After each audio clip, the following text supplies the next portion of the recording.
Being disowned by my family was hands down the best thing that ever happened to me. I was 19 when Dad called the entire extended family to our house for what he termed an intervention. My crime? Refusing to drop out of veterinary school to run the family restaurant after Uncle Greg's heart attack. For context, our family had owned Lombardi's Italian kitchen for 38 years. Every eldest child was expected to sacrifice their dreams at the altar of red sauce and garlic bread. My older cousin Nathan gave up architecture school. Aunt Teresa abandoned her teaching credential. The pattern was sacred, unbreakable.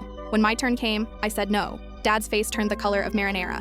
"This restaurant gave you everything," he shouted in front of 22 relatives crammed into our living room. "Your education, your car, your ungrateful existence." I tried explaining that I'd be more valuable as a vet, that I could help pay for a manager, that Uncle Greg himself had encouraged me to follow my passion. But tradition doesn't care about logic. My grandmother stood up, clutching her rosary like a weapon. "You spit on your family's legacy," she declared. "You are no longer my granddaughter." One by one, they agreed. My mother cried but didn't defend me. My brother called me selfish. Within an hour, I was officially disowned, disinherited, and told to never contact them again. I left that night with 2 suitcases and $840 in savings. I slept on my roommate's couch for 8 months, working overnight shifts at an animal hospital while finishing school. I ate ramen for breakfast and skipped meals to afford textbooks. My family blocked my number and removed me from every photo on social media. At graduation, my seat in the family section stayed empty. The hardest part wasn't the poverty or exhaustion. It was the loneliness. Birthdays passed without calls. Holidays meant watching other families celebrate while I worked double shifts. I'd see my brother's wedding photos online, knowing I hadn't even been invited. Some nights I'd wonder if they were right, if I was selfish for choosing myself over them. I opened my own practice when I was 27. It started small, just me and one tech in a converted storefront, but I loved every minute. The long hours, difficult cases, and families trusting me with their beloved pets.